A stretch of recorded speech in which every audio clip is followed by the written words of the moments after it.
So I have to talk about the Chicago Bears. I'm on record. Last week I said the wheels are wobbling, and this on Monday I said the wheels are off.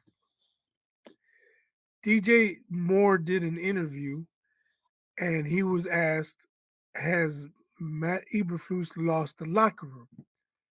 First words out of his mouth were, "Quote, I don't want to say no."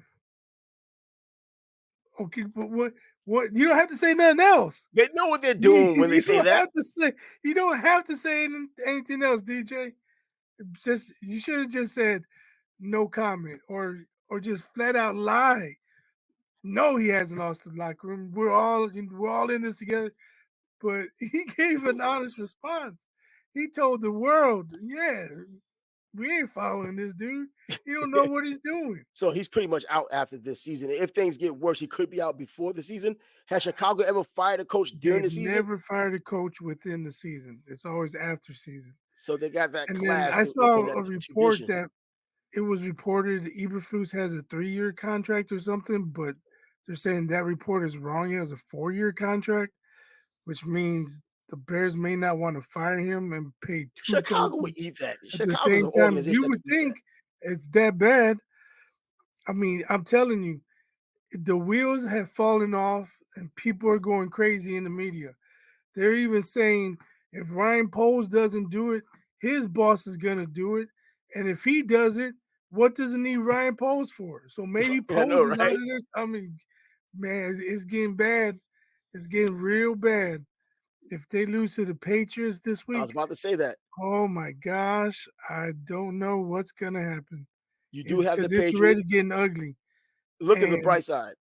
They don't have a road game. You said they have difficulty winning on the road, or at least Eberflus, and it seems like it's contagious because the team is following suit. Can't win on the road. They're at home. They are a 6-point favorite against the New England Patriots. The Patriots aren't that good this year, but I've seen Drake May, and he looks pretty good for a quarterback. The numbers look pretty good when you watch him. He's not getting garbage time numbers.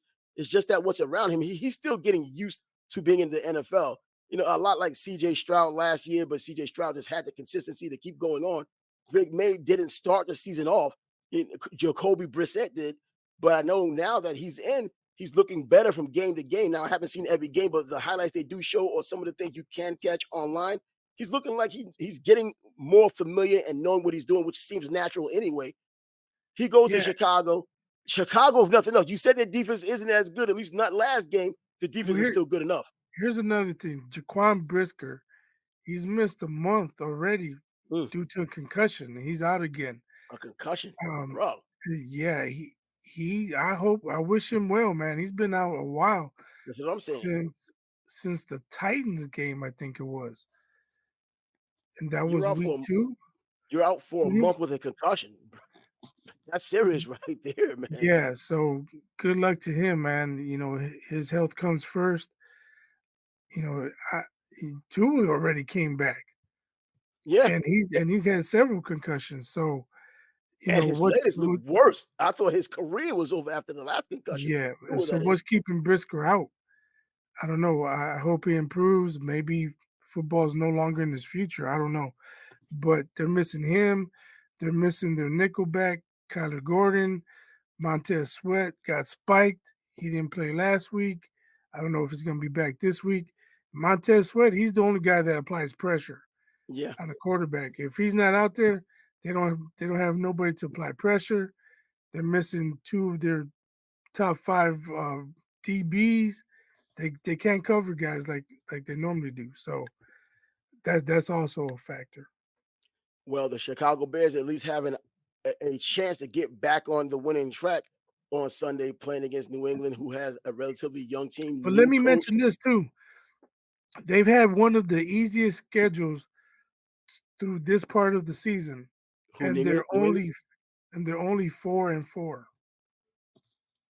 Oh, the Bears, Yeah, the Bears have and they're playing in the toughest division, as you mentioned before. This right, is New England, and but they still have after Detroit. this week, they have the toughest schedule in the league.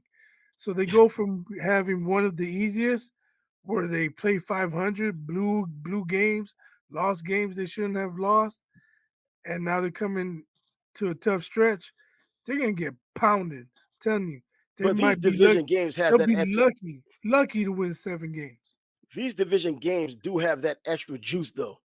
You kind of put it Yeah, back but together. what Chicago Green, but that's the always going to wheels be a are tough falling game. off. The wheels are falling off. They don't want to play for Eberflus. That was the one thing people said when they defended Eberflus. The guys play hard for him. They didn't play hard in Arizona last week. Now what do you have to hang your hat on?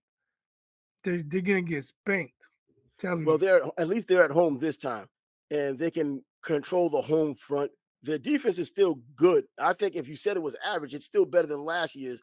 And and they when Montez Sweat comes back, he does get the pressure on the quarterback, and he's the key there when it comes to getting the pressure on him.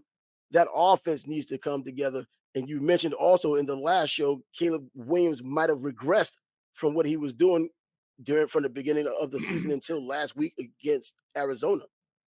So did I talk about the Chase Daniel breakdown? No, you didn't. You told me about Okay. it, but you didn't bring it up here.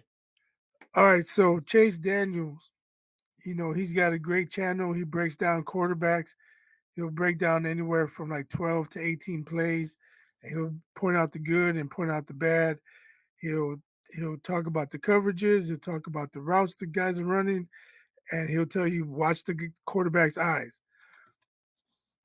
And he pointed out a few times, and I mentioned this before. Caleb needs to take the checkdowns. He doesn't take the checkdowns. But the one that stood out to me the most, because I'm very critical of Shane Waldron. I do not like his play calling. But they were in the red zone. They ran a play where they had two rub routes, and DJ Moore came underneath. All he had to do was wait a split second, and DJ Moore was wide open at the 4 yard line. He catches it, he walks in by himself. But instead, he throws a fade to Keenan Allen in the corner. Play goes out of bounds. And you can see DJ Moore's reaction. Like he sees the ball and he's like, oh, come on, man. And he just, kind of runs, but you can see his body language like, I'm Yeah, fucking open. We ran the play for me to get open. And you don't wait. And you most times you can say, well, he's under pressure. He wasn't under pressure on that play. He just did not wait for DJ. And I'm like, okay, if you're running those two rub routes to get him open underneath, wait for him to come open underneath. But he didn't. So I don't these know what's going on in his head. I think rookie quarterbacks, even though the pressure wasn't there, I think he already in the huddle once he had made the play call, he probably had a predetermined person he wanted to throw it to, and it was Keenan Allen. Even though it probably was designed for more to get open, he's just in his mind decided to throw it to Keenan Allen. Maybe because I don't know, he feels I not don't more comfortable, know. but for that play, he thought he could make a bigger play with that. Even though there, if he's there's, if Moore's by himself and he gets in the end zone, that's just as big a play. there's another play where he kind of scrambles. DeAndre Swift is all by himself, like by the first down marker. All he has to do is toss it to him, and he probably picks up maybe like 4 or 5 yards more, but he'll get the first down. But instead of dumping it off to him, he throws it downfield for an incompletion. I saw that play live. I'm like, throw it to DeAndre. But when Chase Daniel breaks it down, you see him. There's nobody within 10 yards of DeAndre Swift. But he Man, throws it to the guy that's covered further downfield. Makes no sense.